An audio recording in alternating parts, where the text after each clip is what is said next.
Welcome back to Talk of the Town on 99.7, 1450 WHTC and WHTC.com.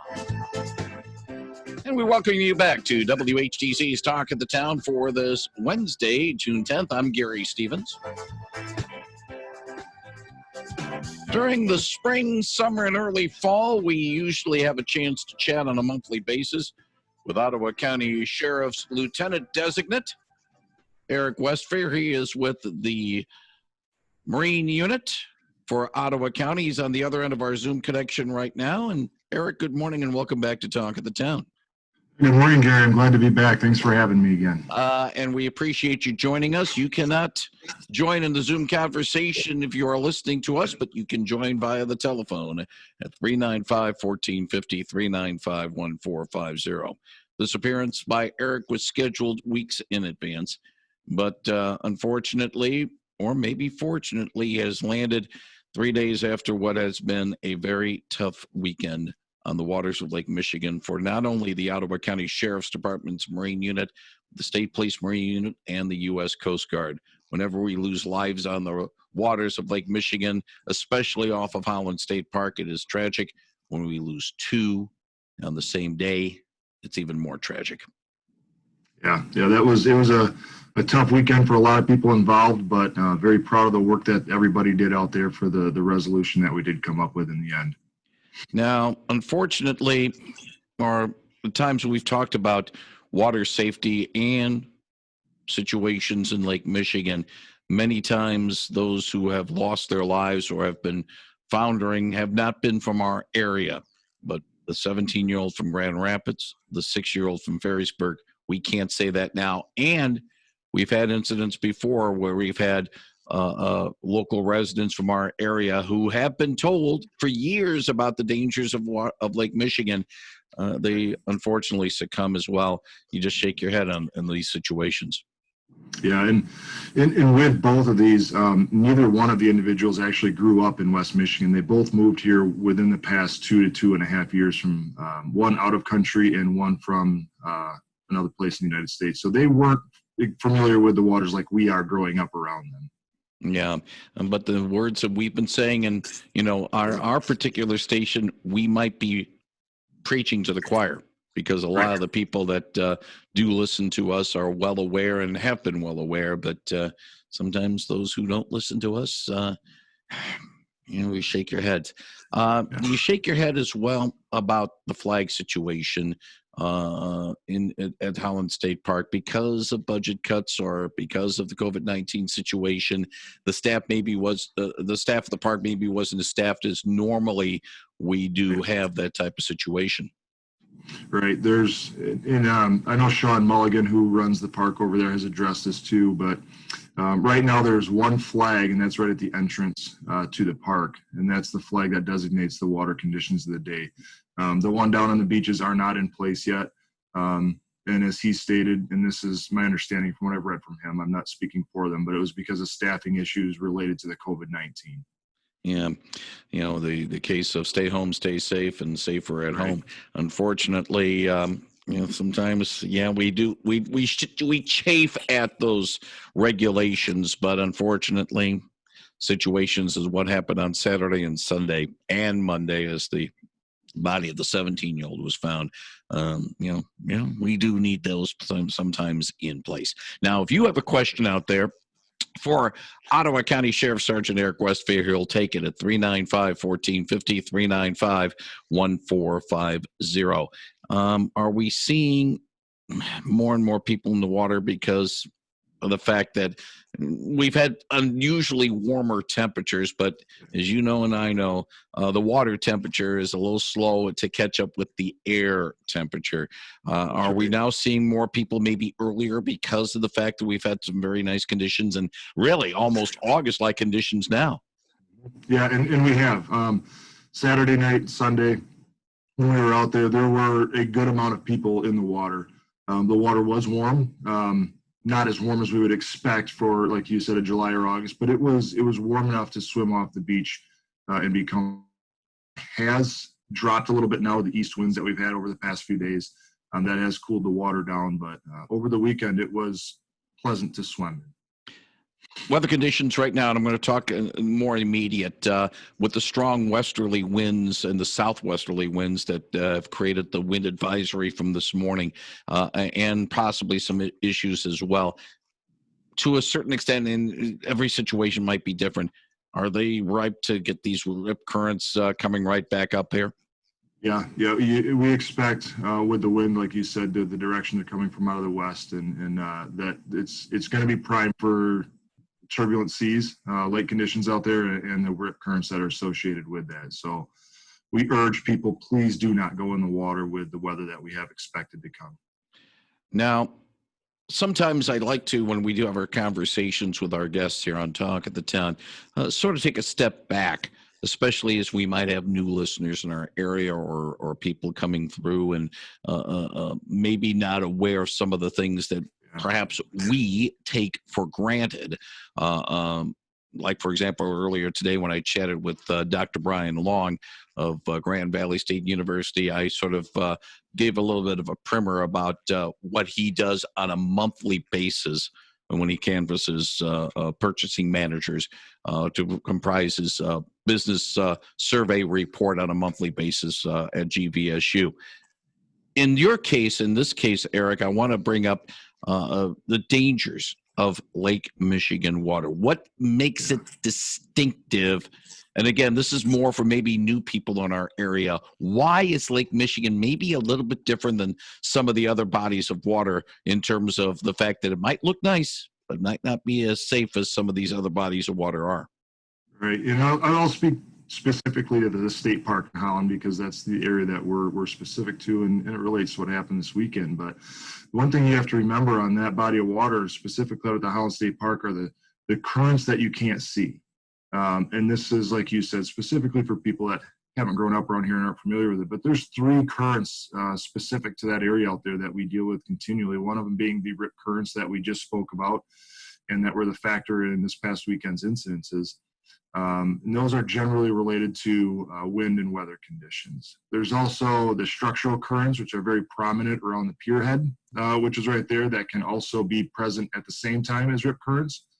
And then the longshore currents, that basically currents that run along the shore. And this is a current that can be common on a day that's calm out there, and you may not know what's going on. So you've got these three types of currents that are all playing a factor at that one location on the beach there. And they all have different circumstances that can bring them about. So it's hard to predict what's going to be happening with that water, even on a day that looks calm. And that's the challenge in that particular area. Does Grand Haven have some of the similar things? What's different, say, up in the Grand Haven area? Yeah, the Grand Haven area, it's a little different. They don't have, the same currents are going to be present anywhere you have a man-made structure such as a pier out there. Rip currents are going to be the same. But some of the factors that come into these rip currents can be where your sandbars lay and how water comes in and out. So we do have some of the issues up there in Grand Haven. If you recall, a couple of years ago, we had a day where there were multiple subjects that came into trouble out there. But the setup there's a little different than Holland. So there's different factors that come into play. We have more issues in Holland because of the way that it's just arranged out there than it is in Grand Haven. Is it more of a problem, say, in the Grand Haven area south of the pier, or is it? Do you have to be worried about, say, I'm thinking about, like, say, North Beach, the Ferrisburg area? Right, and I would say yes, because of the fact that there's two factors there. A, you have a lot more people, and B, you have that structure, the pier heads that come out that bring in those structural currents that North Beach wouldn't particularly have out there, not having that man-made structure in the water. If you have a question for Ottawa County Sheriff's, I'm going to call it Lieutenant-Designate Eric Westveer. He's not a lieutenant yet. It's not going to be until later on in the late summer, early fall, but we can certainly say he's Lieutenant-Designate, and he is with the Ottawa County Sheriff's Department's Marine Unit. If you have a question for Eric, he'll be happy to answer it at 395-1450, 395-1450. Do all members, and I'm going to ask a generic Marine Unit question, Eric. Do all members of the Marine Unit participate in dive team exercises, or is that a separate part of the unit itself? That is a separate part. So all of the members of the Sheriff's Office dive team are full-time road patrol deputies or detectives or sergeants. The Marine deputies or the members of the Marine unit are not part of the dive team. So they fall under the umbrella of the Marine unit, but they're two separate groups of people that perform the functions. Yeah, that does answer the question whether or not you have to put on the scuba diving outfit from time to time.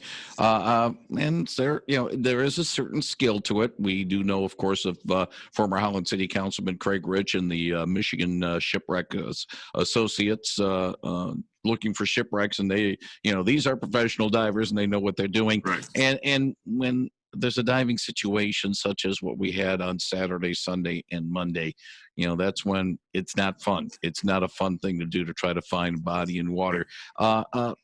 Again, generally, and again, you're not part of the dive team, but maybe your experience working with them. What do they look for more than anything else? First off, they say, oh, we have somebody in the water, somebody's not there. Do they look in certain spots, or do they just basically say, well, we'll start from the area they were last spotted and work their way around? Yeah, so again, a lot of it is factors on weather. But generally speaking, when we go out with the dive team and try to do either rescue or recovery missions, depending on the circumstances, you start at the last seen point of the person in the water.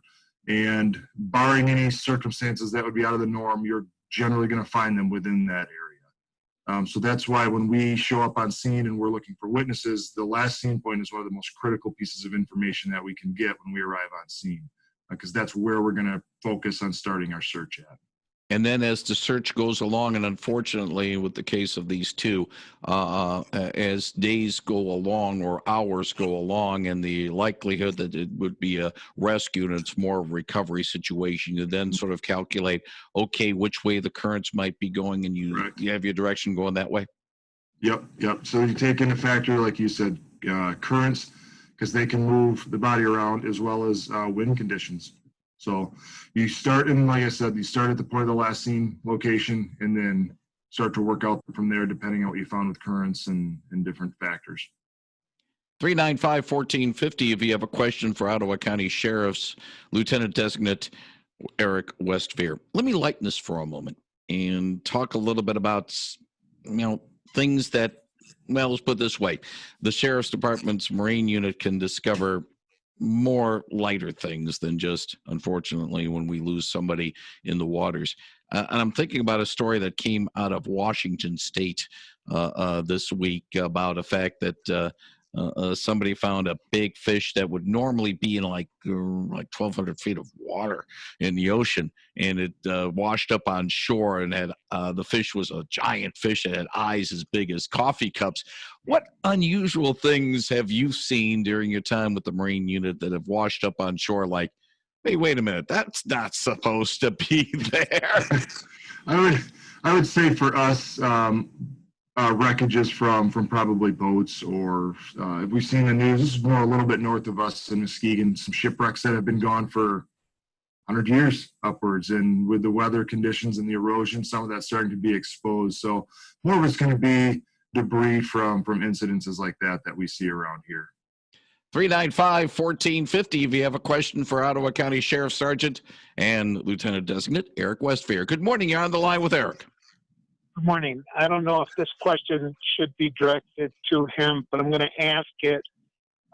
With the special conditions that was just mentioned at the Holland State Park, why isn't there a number of lifeguards out there that could respond immediately if something was brought up, than to wait for Ottawa County and Coast Guard to come?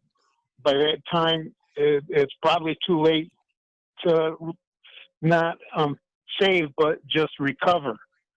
That's my question. All right, Eric? Yeah, so I guess the best answer I can give to that is, unfortunately, I'll have to refer you to the state and to the parks, because that is a state park, so it's controlled, owned, and operated by the state of Michigan and by the DNR. So that's a question that they're going to have to address on that fact. Anything else? Oh, then that will take care of that call, but we do have another one. Good morning. You're on the line with Eric Westveer. Yes, I'd like to ask the sergeant, whose responsibility or who has the authority to close the pier when we have weather like we had last weekend? It would just seem that, especially with the high water, that ought to be something considered and done to help avoid some of the tragedies. Thank you. I appreciate the call. Thank you. Yeah, so that's actually something that we've been in works with in the past few months. But long answer short is the pier is owned and controlled by the U.S. Army Corps of Engineers. That's their property. The land surrounding that is owned, obviously, by the state with the state park there. And then as far as the control of the waters, the enforcement of the waters, it's going to fall on the Sheriff's Office and the Coast Guard. So to specifically say who's responsible for closing that, that's something that as a group we are working on right now. I know Sean Mulligan of the state park has been in contact with the Army Corps of Engineers to see if we can put a gate up at the end of the pier for closure. It's their property again, so they're the ones that have to authorize that. Once that does get approved, if so, then as a group, we're going to decide ultimately whose responsibility is it going to be to make the call to shut that gate if we get it in place. So right now, there's no specific agency. It's kind of a collective agreement, or if the DNR are out there and we're not on patrol and they see that the conditions are getting rough, they'll take the lead and they'll close it down generally. Now, let's take the pier out of the question for a moment and just say a regular beach situation. Do we maybe have to put some, put the arm bar on state lawmakers to say maybe we need to have some sort of legislation put into place as to what protocol, what should be done, and not just as an agreement situation? I think that could be an option, yes.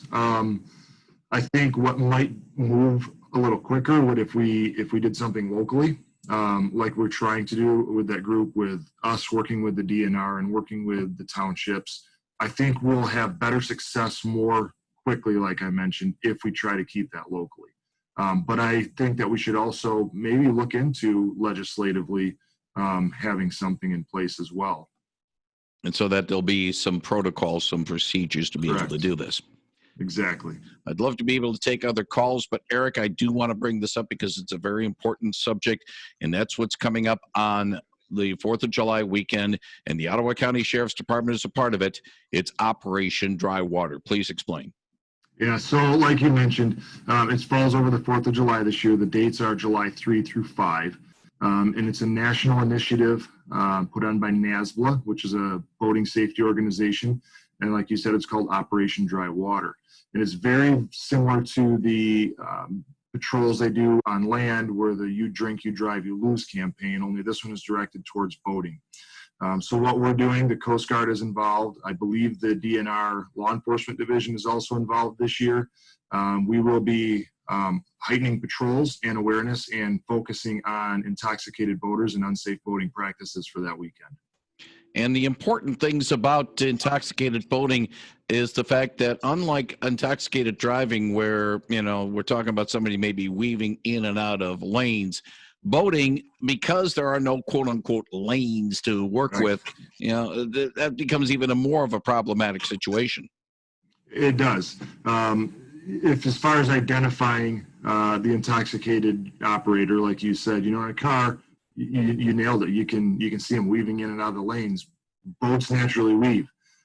So that part of the operation isn't one of the things we look for. It's behavior, safety violations. That's what we're going to be looking for. That's what we're going to be focusing on. And if we do make a stop on a vessel for that, then you can expect that we are going to be running through some sobriety testing and some questions to determine if there's intoxication involved. You touched upon the safety aspects, not only in terms of how it's operated, but also in terms of equipment as well. This is a time to check to make sure the equipment's A-okay there too. It is. You have to have your PFDs, one for every person that's within reach. Children 6 and under are required to wear them. Fire extinguishers, make sure they're charged and they're proper and they're not damaged. Make sure your flares are within date. So those are some of the safety things that you're required to have on boat, and you just want to have on board because you can't predict when something's going to happen, and you want to make sure that you're prepared. Ottawa County Sheriff's Lieutenant-Designate Eric Westveer, thank you very much for joining us today on Talk of the Town. And I also wanted to thank you for talking about Operation Dry Water. This is our last chance to chat before the operations. Correct. I want people to be fully aware of that. Thank you for joining us this morning. Thank you for having me. I appreciate it. Thank you very much. That's Ottawa County Sheriff Sergeant Eric Westveer. Coming up at CBS News with Steve Caithlin, followed by WHTC News with Peg Nickel. Final thoughts on Open Line, and then the WHTC Midday Report at the bottom of the hour on Real News Now, 99.7 and 1450 WHTC.